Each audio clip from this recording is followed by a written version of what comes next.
Assalamualaikum warahmatullahi wabarakatuh. Berbicara tentang iblis, ketika dia berpidato kepada manusia, ini terdengar mustahil. Tapi percaya tidak percaya, ternyata iblis pernah menyampaikan pesan-pesan yang selama ini disepelekan umat muslim. Dan kapan pidato tersebut dilaksanakan oleh iblis? Dan apa saja pesan rahasia yang disampaikan iblis dan membuat hati manusia terasa tersayat.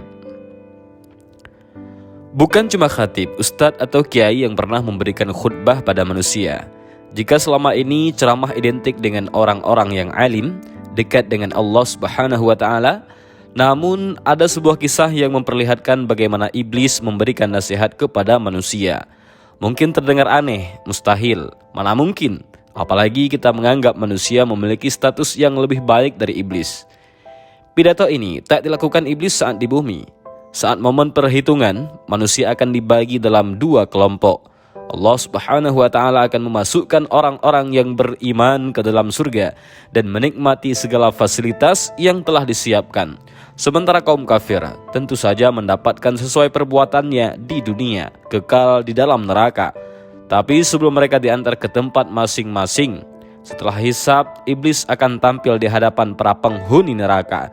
Pidato tersebut sudah tertulis dan diabadikan Allah Subhanahu wa Ta'ala di dalam surah Ibrahim ayat 22 yang artinya, dan setan berkata ketika perkara hisab telah diselesaikan, sesungguhnya Allah telah menjanjikan kepadamu janji yang benar, dan aku pun telah menjanjikan kepadamu, tetapi aku menyalahinya. Tidak ada kekuasaan bagiku terhadapmu, melainkan sekedar aku menyeru kamu, lalu kamu mematuhi seruanku. Oleh sebab itu, janganlah kamu mencerca aku, tetapi cercalah dirimu sendiri. Aku tidak dapat menolongmu, dan kamu pun tak dapat menolongku. Sesungguhnya aku tidak membenarkan perbuatanmu, mempersekutukan aku dengan Allah sejak dahulu. Sungguh orang yang zalim akan mendapat siksaan yang pedih. Dalam tafsir Ibnu Katsir dan tafsir At-Tabari, pidato tersebut sangat menyentuh, bahkan bisa menyayat hati manusia. Siapapun yang mendengarnya bisa saja merasakan kepedihan yang luar biasa. Bahkan semua manusia dari kelompok penghuni neraka larut dalam tangis saat mendengar pidato tersebut. Jika mengamati kembali apa yang terkandung di dalam pidato tadi, maka tergambar bagaimana pengakuan setan di hadapan Allah Subhanahu wa Ta'ala. Juga informasi jika urusan hisab telah berakhir di padang mahsyar. Terungkaplah jika memang setan bekerja dengan sangat keras untuk menggoda manusia. Tak heran kita akan terus menjumpai kriminalitas, kejahatan yang semua kini merajalela dari segala sisi, entah urusan keluarga, politik, pemerkosaan, bullying, kekerasan, hingga hal-hal yang bersifat personal yang tak hanya terdeteksi oleh diri sendiri.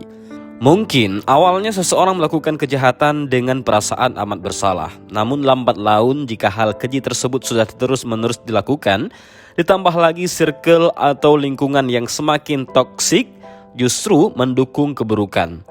Maka tak heran juga sikap empati sudah terkikis dari hati manusia.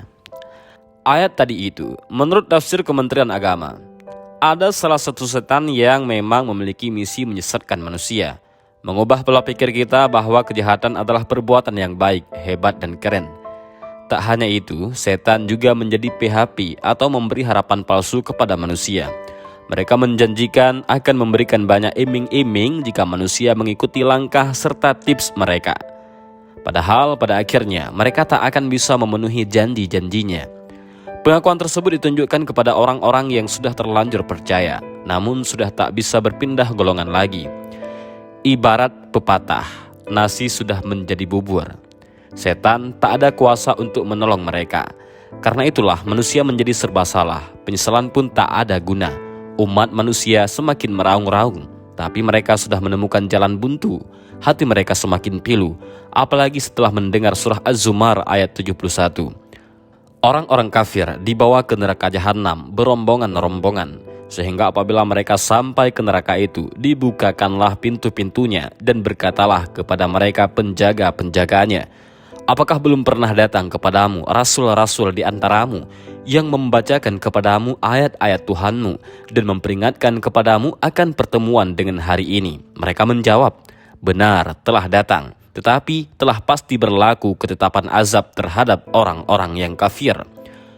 Mereka semakin bergejolak, menolak dan tak sanggup jika harus bernasib sama dengan orang-orang yang masuk ke neraka jahanam. Dari kejauhan, api neraka pun juga semakin membara menantikan kedatangan mereka. Hal ini tergambar dalam surat Al-Furqan ayat 12. Apabila neraka itu melihat mereka dari tempat yang jauh, mereka mendengar kegeramannya dan suara nyala-nyalanya. Pada awalnya, kita mungkin tak sadar jika setan berusaha menyesatkan kita. Bayangan api-api neraka bisa saja memudar ketika kejahatan sudah menutupi hati kita. Kita merasa bodoh amat, cuek dan tebal ketika diberikan peringatan oleh Allah Subhanahu wa Ta'ala. Beberapa waktu lalu misalnya, kasus penganiayaan yang melibatkan anak seorang pejabat menjadi sebuah tamparan keras bagi kita tentang bagaimana bisikan setan begitu nyata untuk semua kalangan. Kita mungkin pernah mendengar kisah perampok, orang miskin yang mencuri karena ingin memenuhi kebutuhan hidup. Tapi berita tentang pejabat yang korupsi karena memenuhi gaya hidup lebih banyak mengisi timeline media sosial kita. Juga diamati para pejabat ini sudah diberikan kurnia dan rezeki yang berlimpah oleh Allah Subhanahu wa Ta'ala dari segi harta, tahta, serta pendamping hidup yang menawan. Tapi seolah tak pernah puas, rasa haus itu terus-menerus menghantui manusia. Namun meski kaya, apakah orang-orang ini merasa cukup? Seandainya manusia diberi 2 lembah bersih harta, tentu ia masih menginginkan lembah yang ketiga. Yang bisa memenuhi dalam perut manusia hanyalah tanah.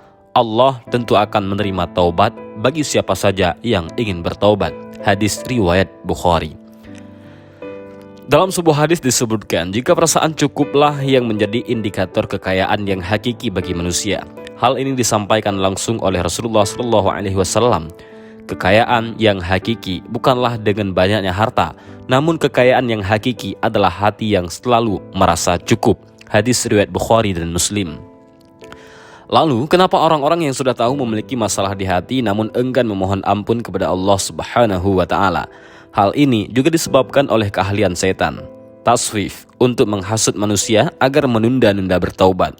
Tak hanya itu, dosa-dosa kecil pun juga selalu diremehkan oleh setan. Mereka akan membuat track di kepala kita seolah-olah yang kita lakukan hanya hal-hal yang remeh. Padahal nanti setelah dosa kita berbukit-bukit, barulah kita sadari kalau kita sudah menabung dosa sebanyak itu. Karakter ini disebut dengan tahwin. Dan kalaupun manusia sudah naik level dan berhasil taubat, ibarat sebuah game, setan akan kembali menghujani kita dengan senjata-senjatanya. Atau mereka akan membuat kita putus asa dalam bertaubat, menyudutkan manusia yang memiliki dosa besar bahwa mereka tak akan mendapatkan ampunan dari Allah. Padahal Allah Subhanahu wa Ta'ala akan mengampuni hambanya bagi yang benar-benar ingin memperbaiki diri. Dan mari kita renungkan kembali salah satu ayat di dalam Al-Quran.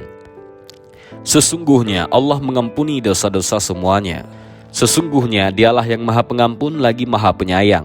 Dan kembalilah kamu kepada Tuhanmu dan berserah dirilah kepadanya sebelum datang azab kepadamu. Kemudian kamu tidak dapat ditolong lagi. Al-Quran Surah Az-Zumar ayat 53-54.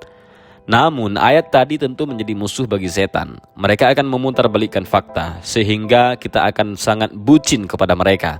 Karena itulah Imam Al-Ghazali memberikan beberapa tips agar kita bisa melewati tantangan-tantangan tersebut.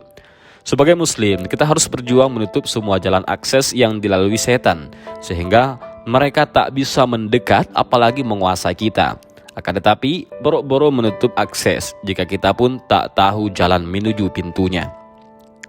Ada pintu syahwat, pintu amanah, pintu dengki, iri, pintu makan minum berlebihan, pintu duniawi, pintu serba instan dan ingin tergesa-gesa, dan pintu suuzan sama orang lain, khususnya umat muslim. Jadi, tugas pertama kita adalah mengenali pintu-pintu tersebut, lalu menutupnya rapat-rapat. Demikianlah, wallahu a'lam bishawab. Assalamualaikum warahmatullahi wabarakatuh. Mudah-mudahan bermanfaat.